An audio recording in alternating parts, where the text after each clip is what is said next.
উত্তাল জুলাইয়ে বৈষম্য বিরোধী ছাত্র জনতার আন্দোলনে একাত্মতা জানিয়ে বিশ্বের অন্যান্য দেশের মতো সংযুক্ত আরব আমিরাতেও বিক্ষোভ করেছিলেন সেখানকার প্রবাসীরা, যাদের মধ্যে ৫৭ জনকে গ্রেপ্তার করে মৃত্যুদণ্ডসহ বিভিন্ন মেয়াদে সাজা দেয় সেদেশের সরকার। তারা বলছে এই অপরাধীগুলি যে শাস্তি দিয়েছে, এখানে আমাদের কিছু বলার নেই। গ্রেপ্তার হওয়া এই বাংলাদেশি প্রবাসীদের মুক্ত করার ব্যাপারে শেখ হাসিনা যখন জুলাইয়ের শেষ দিকে এই বক্তব্য দেন, তখনও তিনি দেশের প্রধানমন্ত্রী।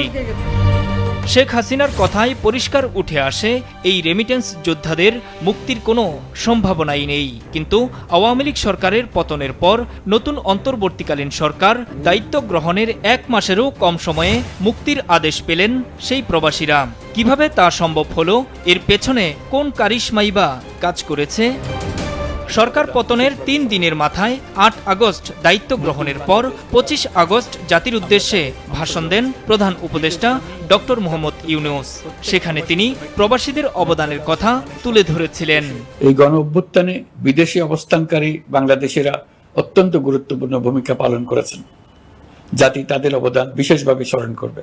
নতুন বাংলাদেশ গড়ার কাজে আমরা তাদের অংশগ্রহণ চাই। এরপর গত ৩ সেপ্টেম্বর প্রবাসীদের সাজা মওকুফের পেছনে কারিশমা আসলে ডক্টর ইউনূস, যিনি বিশ্বব্যাপী সম্মান আর শ্রদ্ধার জায়গায় নিজেকে নিয়ে গেছেন। কেবল ডক্টর ইউনূসের প্রতি সম্মান দেখিয়েই চরম এই বিপদ থেকে প্রবাসীদের মুক্তি দিয়েছে দেশটি। তাদেরকে সাধারণ ক্ষমার আওতায় ক্ষমা করা হয়েছে এবং তারা এখন মুক্ত মানুষ হিসেবে থাকতে পারবে। প্রধান উপদেষ্টার প্রেস সেক্রেটারিও জানিয়েছিলেন ৫৭ বাংলাদেশির সাজা মওকুফের বিষয়টি। মাননীয় প্রধান উপদেষ্টা ইউএই প্রেসিডেন্টকে অনুরোধ করেছিলেন তাদেরকে যেন ক্ষমা করে দেওয়া হয়, তো উনি ওনার কথাটা রেখেছেন। শেখ হাসিনার শাসনামল নিয়ে ত্যক্ত বিরক্ত ছিলেন বিশ্বের বিভিন্ন দেশের প্রবাসীরা। সবশেষ ছাত্র জনতার ওপর গণহত্যা চালানোর প্রতিবাদে তারা রেমিটেন্স পাঠানো বন্ধের ঘোষণা দিয়েছিলেন। যদিও পতনের আগে শেখ হাসিনা সহ আওয়ামী লীগ সরকারের মন্ত্রীরা ব্যাংকিং চ্যানেলে টাকা পাঠাতে একের পর এক আহ্বান জানিয়ে আসছিলেন। হুন্ডিতে টাকা না পাঠিয়ে হাতে হাতে দেবেন, হাতে হাতে খরচ শেষ।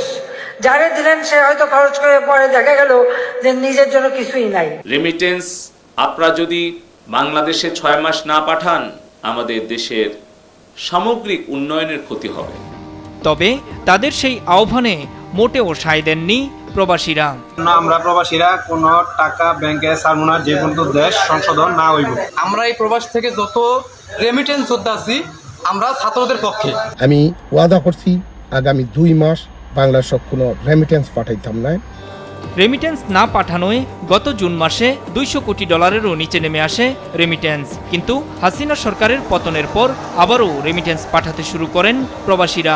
এতে আগস্টে রেমিটেন্স আসে $২২২ কোটি। কারণ হিসেবে প্রবাসীরা বলছেন, তারা চান ২৪-এর নতুন বাংলাদেশ গড়ে উঠুক নতুনভাবে। প্রবাসীরা সর্বোচ্চ পরিমাণ রেমিটেন্স পাঠিয়ে রেকর্ড করবে। আমরা আর ১ টাকাও হুন্ডিতে পাঠাবো না, এটা প্রমিস। নতুন সরকার ক্ষমতা গ্রহণের পর বিমানবন্দরে হয়রানি রোধ এবং প্রবাসীদের বিদ্যমান দাবিগুলো পর্যায়ক্রমে সমস্যা সমাধানের আশ্বাসের ফলে প্রবাসীদের মধ্যে আস্থার সংকট কেটে যায় এবং দেশপ্রেমে উদ্বুদ্ধ হয়ে তারা বৈধ পথে রেমিটেন্স প্রেরণের জন্য নিজে উৎসাহিত হয় এবং অন্যদেরকে উৎসাহিত করেন। বিদেশে আসা যাওয়ার ক্ষেত্রে পদে পদে নানান হয়রানি বন্ধ ও সম্মান দেওয়ার দাবিও জানান রেমিটেন্স যোদ্ধারা। নতুন সরকারের কাছে আমার একটা দাবি থাকবে, যাতে এই প্রবাসীদেরকে বিমানবন্দরে স্যালুট দেওয়া হয় এবং তাদেরকে বিমানবন্দরে, সেটাও যদি সম্ভব না হয়, সেখানে অন্তত একটি ফুল দিয়ে আপনি তাদেরকে বরণ করেন। হাজার হাজার কিলোমিটার দূরে থেকেও প্রবাসীরা দেশকে হৃদয়ে ধারণ করেন, ভাবেন দেশ নিয়ে। আর সেই ভাবনা থেকেই ৫ আগস্ট হাসিনা সরকারের পতনের পর নতুন বাংলাদেশের জন্মদিন পালনে এভাবেই কেক কেটে উদযাপন করেন সিঙ্গাপুর প্রবাসী একদল দেশপ্রেমিক তরুণ। নূর মোহাম্মদ, মাছরাঙা নিউজ ডেস্ক।